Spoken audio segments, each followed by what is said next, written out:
Hallelujah, hallelujah. आइए हम प्रभु के वचन में जाएं।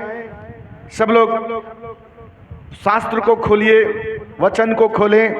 यूहन्ना रचित सुसमाचार 10 अध्याय उसके 16वें आयत को पढ़ेंगे। सब लोग शांत हो जाएं, प्रभु के वचन की ओर रहें। 10 अध्याय उसके 16वें आयत को हम आज पढ़ते हुए प्रभु के वचन से हम आगे जाएंगे। Praise the Lord, hallelujah. दोनों हाथ उठा के बोले हालेलुया। ध्यान से सुनना, प्रभु का वचन आज क्या कहता है आपके लिए, मेरे लिए। मेरी और भी भेड़ें हैं जो इस भेड़शाला की नहीं, मुझे उनका भी लाना अवश्य है। ये मेरा शब्द सुनेंगी, तब एक ही झुंड और एक ही चरवाह होगा। बोलो यीशु मसीह की। यीशु ने कहा मेरे और भी बहुत सारे भेड़ हैं। यीशु मसीह जब यरूशलेम में, इज़राइल में जहां वो पैदा हुए, उसके बाद वो नगर नगर हर देश वो चले गए परमेश्वर के राज्य का प्रचार करने के लिए। और जब भीड़ उसके पास पहुंचती थी, उस भीड़ को परमेश्वर का वचन सुनाने के बाद उन्हें वहीं छोड़ करके यीशु मसीह और दूसरे दूसरे नगर को जाया करते थे। हालेलुया। दोनों हाथ उठा के बोले हालेलुया। या वचन में लिखा हुआ है मेरी और भी भेड़ें हैं। हमारी जो कलीसिया है, परमेश्वर चाहता है कि और भी बहुत सारे भेड़ इसमें आना है। Praise the Lord. ये पूरा नगर यीशु मसीह के नाम में बचाया जाना है। यहाँ बहुत सारी जाति के लोग, धर्म के लोग, संप्रदाय के लोग रहते हैं, जीवन जीते हैं, जीवन व्यतीत करते हैं, पर उन्हें सच्चाई का ज्ञान नहीं है।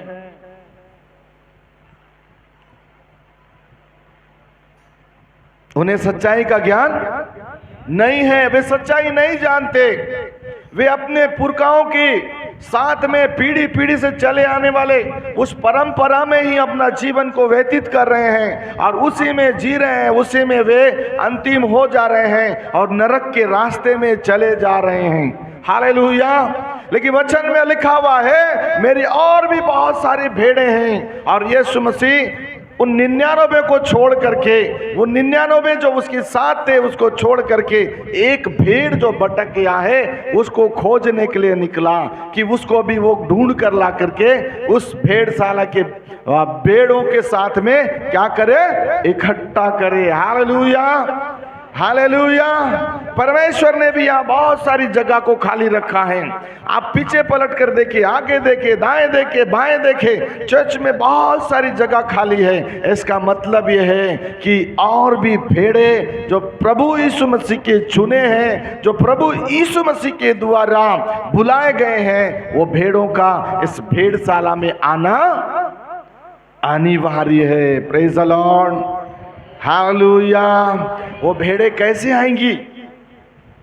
एक भेड़ के साथ दूसरा भेड़ आएगा, दूसरा भेड़ के साथ तीसरा भेड़ आएगा। आप कलीसिया की भेड़ हैं, आप कलीसिया के एक भेड़, चुने हुए भेड़ हैं। आपके साथ एक नया भेड़ आना है, आपके साथ एक नया भेड़ इस कलीसिया में उत्पन्न होना है। ये परमेश्वर चाहता है। बोलो यीशु मसीह की। हालेलुया। तब चरवाहा खड़े होकर कहेगा कि मेरी भेड़े मेरी आवाज को सुनती और मानती है, पहचानती है। बोलो यीशु मसीह की। हालेलुया। आज आपका परिवार हो सकता है, आपका घराना हो सकता है, आपके पड़ोसी हो सकते हैं, आपके अपने लोग हो सकते हैं, आपके बंधु मित्र हो सकते हैं जिनकी आंखें खुली नहीं है, जिनकी आत्मिक आंखें बंद है, जिनको सच्चाई दिखता नहीं है। आपकी सच्चाई के द्वारा, आपकी गवाही के द्वारा और भी भेड़ों का बचना अनिवार्य है। Praise the Lord. यही प्रभु यीशु मसीह चाहते हैं कि हम यदि यीशु में बच गए हैं, यदि हम यीशु में सो गए हैं, तो हम यीशु के राज्य में ही पाए जाएंगे। हालेलुया। हमारे पास इन दिनों में कलीसिया में बड़ा भयानक दुख हुआ, जिससे हम इन दिनों में भयानक परिस्थिति में हैं, लेकिन आशा करते हैं कि हमारे लोग अब्राहम की गोद में हैं। Praise the Lord. हालेलुया। उन अन्य जाति के समान जो नरक में जाने का रास्ता चुने हुए हैं, लेकिन हम प्रभु यीशु मसीह के भेड़ और होने के नाते हम सारे लोग जिस दुनिया में हैं प्रभु में है, प्रभु के साथ है, इस दुनिया में प्रोटेक्शन है, और इस दुनिया को छोड़ के जाने के बाद प्रभु यीशु मसीह के राज्य में आप और मैं क्या करेंगे? पाए जाएंगे। हालेलुया। इसीलिए हर एक जो भेड़ इस भेड़शाला का है, चरवा के साथ में उठता और बैठता है, तो भेड़ों का कर्तव्य है कि आप और भी भेड़ों को उत्पन्न करें, और भी भेड़ों को भेड़शाला में लाएं, वे भी सच्चाई को जानें, सच्चाई को सुने और अपने जीवन में पश्चाताप को करें, अपने गुनाहों को माने, अपने पापों को माने और अंगीकार करें और यीशु मसीह में अपने जीवन को सुरक्षित कर लेवें। भलो यीशु मसीह की। हम पढ़ेंगे यशायाह का किताब 56 अध्याय उसका 8वां आयत पढ़ेंगे। यशायाह का किताब 56 अध्याय उसका 8वां आयत पढ़ देंगे। यह लिखा हुआ है, प्रभु यहोवा जो निकाले हुए इस्राएलियों को इकट्ठा करने वाला है, उसकी यह वाणी है कि जो इकट्ठे किए गए हैं उनके साथ मैं औरों को भी इकट्ठा करके मिला दूंगा। बोलो यीशु मसीह की। हालेलुया। आप और मैं जो प्रभु के चुने हुए प्रजा हैं, वैसे ही कई लोग आज धर धर भटक रहे हैं, घरों से निकाल दिए गए हैं, बीमारी में, क्लेश में, दुख में, कर्ज में, असहायता में, पागलपन में, शैतान के चंगुल में, बीमारियों में, नाना प्रकार के दुखों में अपने लोगों से निकाल दिए गए हैं। वचन में लिखा हुआ है कि प्रभु परमेश्वर आपके द्वारा, आपकी गवाही के द्वारा, आपके द्वारा जो यीशु मसीह को जानने के बाद आपके जीवन में, परिवार में, घराने में जो परिवर्तन आया है, उस परिवर्तन के गवाही के द्वारा परमेश्वर उन लोगों को भी बचाना चाहता है और उन लोगों को भी परमेश्वर अपने भवन में इकट्ठा करना चाहता है। दोनों हाथ उठा के बोले, बोलो यीशु मसीह की। बोलो यीशु मसीह की। अंतिम दिनों में क्या होगा मालूम है? जब आप और मैं परमेश्वर के सामने में होंगे, प्रकाशित वाक्य 20 अध्याय में लिखा है, जब जीवन का पुस्तक खोला जाएगा, सबका नाम लेगा परमेश्वर पिता। एक एक का नाम इस कलीसिया में है और अन्य जाति में हैं, जो बिना यीशु मसीह के सो गए हैं, उनका भी नाम, सबका नाम जीवन की पुस्तक में लिखा हुआ होगा। और एक एक नाम को जब परमेश्वर पिता लेते जाएंगे और सब उसके सामने में उपस्थित किए जाएंगे। Praise the Lord. Hallelujah. Hallelujah. और उनके जीवन के नाम किताब में जो नाम होगा, उस नाम के सामने में उसका सारा लेखा जोखा लिखा होगा और उसी लेखा जोखा के अनुसार उसका न्याय होगा। Praise the Lord. इसलिए सतर्क रहें, जागृत रहें, अपने विश्वास की रखवाली करें।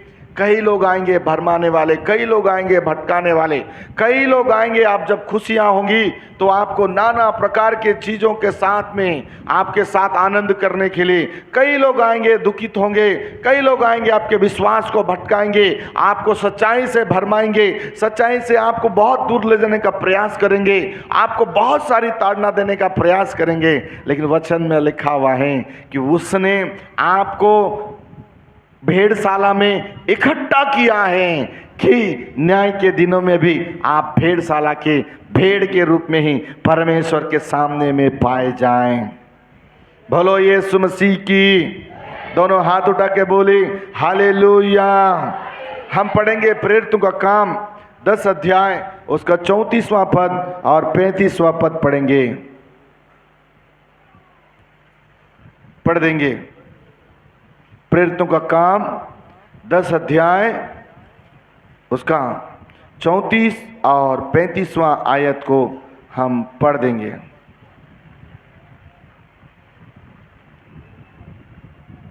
तब पतरस ने कहा,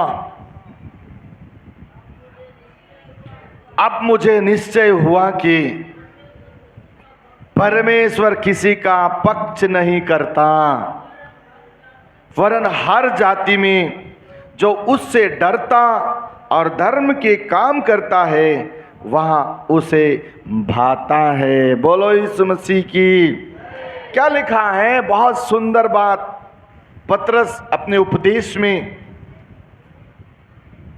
एक बड़ी भीड़ के सामने में जब पतरस ने खड़े होकर प्रचार किया,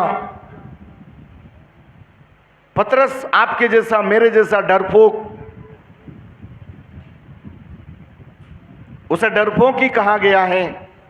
बड़े बड़े काम, आश्चर्य काम, चिन्ह और चमत्कार देखने के बाद पतरस ने यीशु मसीह का कितने बार इनकार किया। यीशु मसीह के ऊपर में आने वाली वेदना, दुख, कोड़े, उसके क्लेश को देखकर पतरस क्या हो गया, डर गया। क्या हो गया, डर गया, कब कब आया। लेकिन पतरस को यीशु मसीह छोड़ा भी, जब जब वो छोड़ के भागा तब तब यीशु मसीह उसके पास गया। और जब उठा लिए जाने वाला था यीशु मसीह, तब वो पतरस उधर खड़े था। Hallelujah, hallelujah. और जब यीशु उठा लिया जा रहा था, तब पतरस के सामने में 120 लोगों के सामने में यीशु ने कहा, मैं जिस प्रकार सुस्तान से बादलों पर उठा लिया जा रहा हूं, जैसे तुम जाते हुए मुझे देख रहे हो, वैसे ही वापस बादलों में मुझे आते हुए देखोगे। Hallelujah, hallelujah. अब उसके बाद यीशु ने बहुत सारी आशीषें, उसने कहा मैं तुम्हारे लिए एक सहायक भेजूंगा। तब पतरस के अंदर डांडस आया और पतरस 50 दिन तक उसके साथ में मिलकर आराधना किया।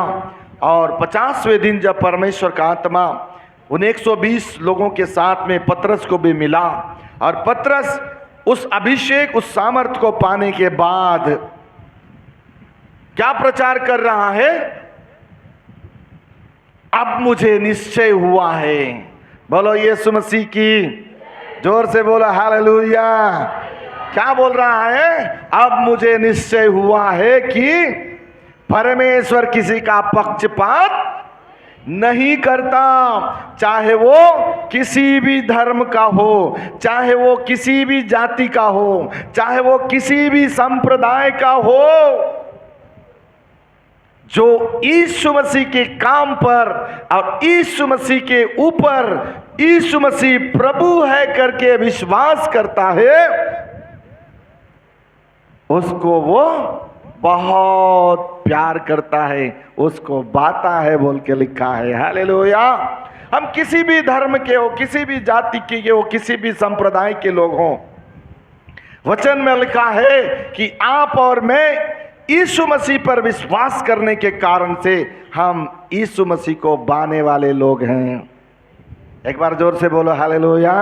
हमें यीशु मसीह बहुत प्यार करता है, आपको यीशु मसीह बहुत प्यार करता है। आपका धर्म नहीं देखता, आपका जाति नहीं देखता, आप किस बोली से है उसको हम मतलब नहीं है, आप क्या काम करते हैं उसको मतलब नहीं है, आप किस प्रकार से आप जीवन जीते रहे उससे मतलब नहीं है। यीशु मसीह को इससे मतलब है कि आप यीशु मसीह पर विश्वास करके उद्धार पाए हुए उसके भेड़शाला में पाए जाने वाले भेड़ हैं।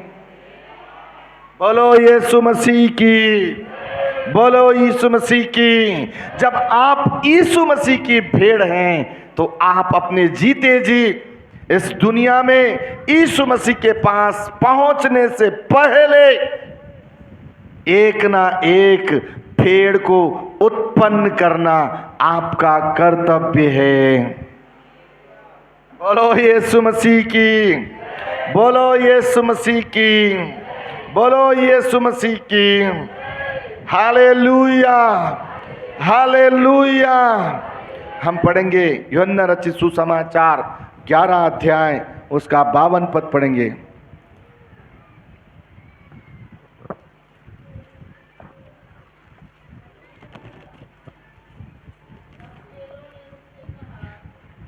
तब चेलों ने उससे कहा,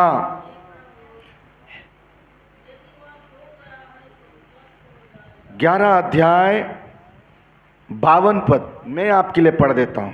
और न केवल उस जाति के लिए वरन इसलिए भी कि परमेश्वर की तितर बितर संतानों को एक कर दे। बोलो यीशु मसीह की। परमेश्वर के संतान, जब परमेश्वर ने मनुष्य को अपने स्वरूप में बनाया, पहला मनुष्य कौन है? लिसन मी, पहला मनुष्य कौन है? आदम। और उसमें से निकाली गई स्त्री का नाम क्या है? हव्वा। इस दुनिया को परमेश्वर ने जब बनाया, पेड़ पौधे, जीव जंतु, जल तल आकाश, कीड़े मकोड़े, हर चीज को उसने वचन से बनाया और मनुष्य को उसने अपने हाथों से बनाया। हालेलुया। उसने कहा कि मैं जब स्वर्ग से इस पृथ्वी में आऊं तो मेरे जैसा, मेरे स्वभाव का, मेरे विचारधाराओं का एक व्यक्ति होना चाहिए जिससे मैं वार्तालाप करूं, मेल मिलाप करूं, बातचीत करूं। तब उसने मनुष्य को अपने स्वरूप में बना करके उसमें जीवन का सांस डाला। हालेलुया। और वो मनुष्य आज तितर बितर हो गया है, हजारों साल गुजर गए हैं।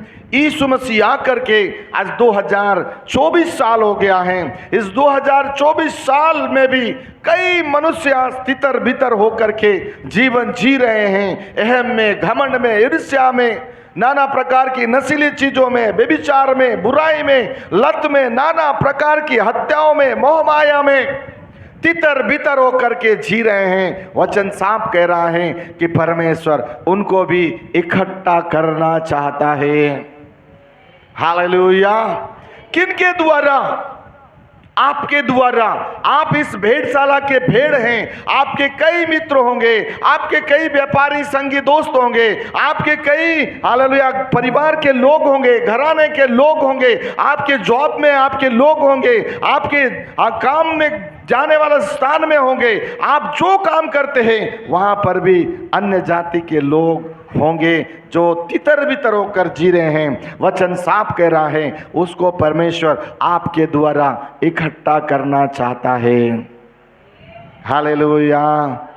पतरस जब वचन के द्वारा खड़े हुआ तब डरा नहीं, तब उसके अंदर ढाढ़स आया। आप जहां भी होंगे, आप परमेश्वर के वचन के द्वारा उस सुसमाचार को उन तक पहुंचाइए, ताकि जैसे आप बच गए, उद्धार पाएं, आनंद पाएं, खुशी पाए हैं, वैसे वे लोग भी सच्चाई को जान करके उद्धार को प्राप्त कर सके।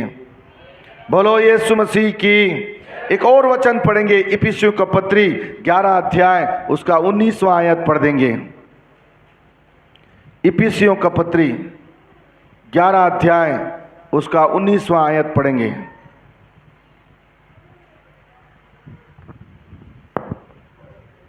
पढ़ देंगे।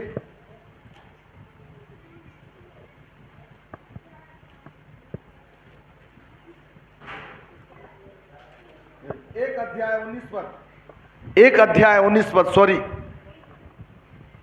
11 अध्याय नहीं है उसमें, मैं रेफरेंस को गलत देख लिया हूं, चश्मा देखता हूं इसलिए डबल दिख गया होगा।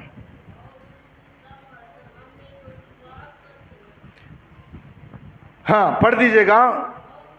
और उसकी सामर्थ हम में जो विश्वास करते हैं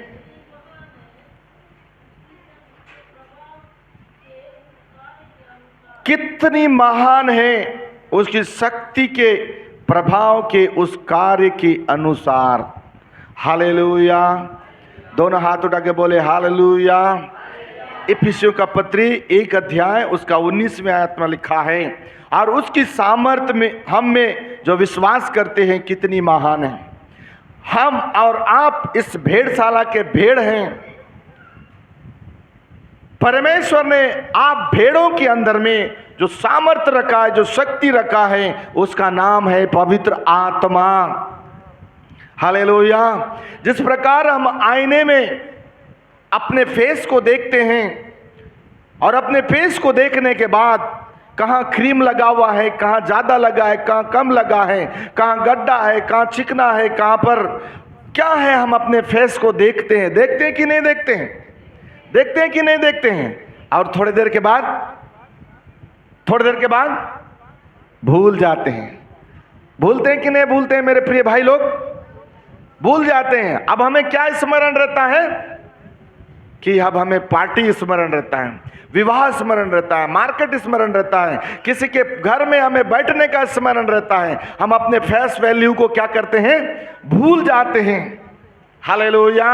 लेकिन परमेश्वर के वचन में लिखा हुआ है कि आपके अंदर, मेरे अंदर में जो प्रभु के भवन में आकर प्रार्थना करते हैं, वचन पढ़ते हैं, आराधना करते हैं, उस समय में जो सामर्थ हमें मिली है, हम उस आईने को देख करके जो फेस को हम तैयार करने बाद भूल जाते हैं, वैसे भूलना नहीं है, परंतु उस सामर्थ को हमारे जीवन भर स्मरण करना है। जहां भी आप चले जाएं, जिस नगर को चले जाएं, जिस हलेलो स्थान को चले जाएं, याद रखना कि आपके अंदर में पवित्र आत्मा की सामर्थ भरी हुई है।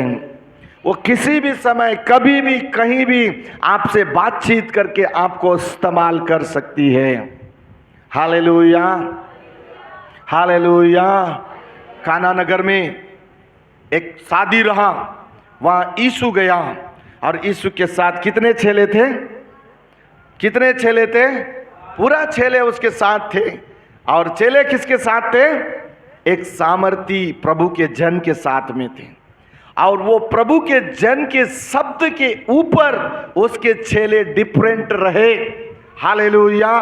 आप किसी भी शादी में चले जाइए, किसी भी धर्म, संप्रदाय, जाति के लोगों के बीच में, अपने बंधु मित्रों और परिवार के साथ में आप उस विवाह में चले जाइए, आपको आपके लोग जो आपके बंधु मित्र होंगे, आपको यीशु मसीह के चेले के अनुसार ही देखेंगे कि ये पीता नहीं, ये खाता नहीं, एक अच्छा आदमी है, ये चुना हुआ आदमी है, ये बुरा काम करता नहीं, ये झूठ नहीं बोलता है, ये प्रार्थना करने वाला है, ये प्रार्थना करने से और बीमार, दुष्ट आत्मा, ये हालेलुया, नाना प्रकार के लोग ठीक होते हैं। इस दृष्टि से आपको देखते हैं। हालेलुया। और जब भी विवाह में, शादी में, ब्याह में यदि किसी को कोई तकलीफ हो गया है तो कहेंगे वो प्रार्थना करने वाले को बुलाओ और रूम में ले जाओ, प्रार्थना कराओ, वो क्या हो जाएगा? क्या हो जाएगा? ठीक हो जाएगा। एक बार बोलो हालेलुया, हालेलुया। इसीलिए आप उस आईने की पेश की तरह जो फ्रेश करने के बाद भूल जाते हैं, ऐसा मत बनिए। आपके अंदर में प्रभु ने जो सामर्थ, पवित्र आत्मा की शक्ति को रखा है, परमेश्वर ने अपने वचन को रखा है, उसको स्मरण करिए। आप हमेशा तरो और ताजा, स्वाद से भरे हुए लोगों के बीच में, मधु से भी मीठा जो नाम यीशु नाम है, उस नाम के द्वारा लोगों के बीच में स्वादिष्ट स्वभाव वाले बने रहेंगे। दोनों हाथ उठा के बोले हालेलुया। एक और वचन पढ़ेंगे, यहेजकेल का किताब 34 अध्याय उसका 23 पद पढ़ेंगे। यहेजकेल का किताब 34 अध्याय उसका 23 पद।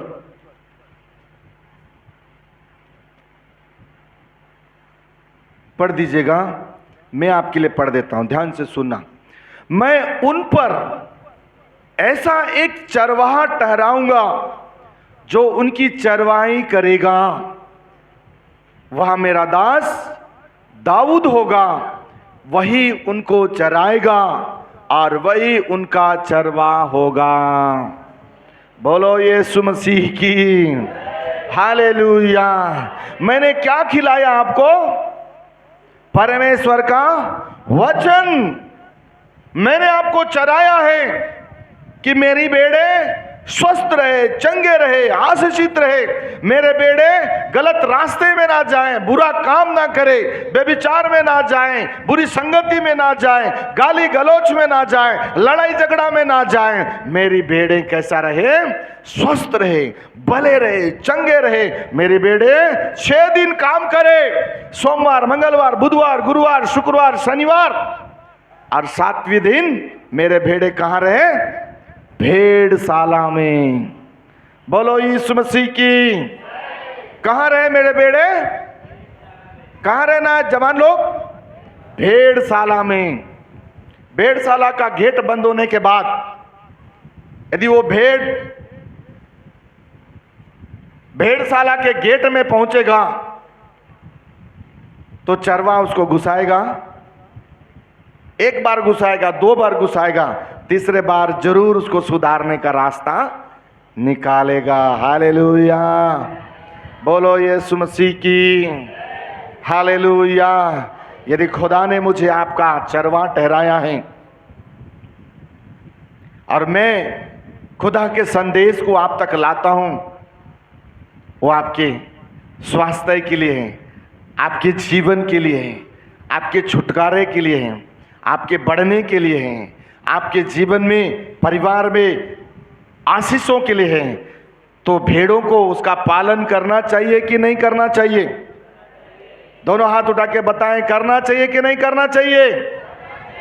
हालेलुया।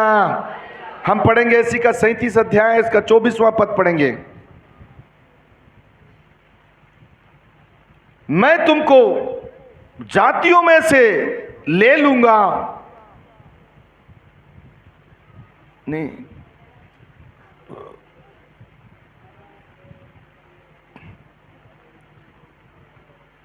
मेरा दास दाऊद उनका राजा होगा और उन सबों का एक ही चरवा होगा।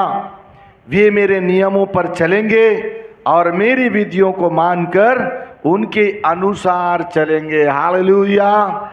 बोलो यीशु मसीह की। वचन साफ कह रहा है मेरे प्रियो, आपका प्रोटेक्शन, आप यदि चरवा के साथ में हैं, चरवा का हाथ आपके ऊपर है, आपके जितने दिन खुदा ने इस दुनिया में रखे हैं इन दिनों में आशीषित रहेंगे, और जब इस दुनिया को छोड़कर चले जाएंगे तो परमेश्वर के राज्य में रहेंगे। हालेलुया। प्रभु ने आशीषों को कलीसिया के ऊपर रख दिया है और आपका कर्तव्य है कि आप अब कितने भेड़ों को उत्पन्न करेंगे, आप अपने लोगों से कितने लोगों को बचाएंगे, आप अपने झुंड में, परिवार में, घराने में, वे लोग नरक नहीं जाना है। आपका कर्तव्य है आप यीशु मसीह के सुसमाचार को तितर बितर लोगों तक कैसे लेकर जाएंगे।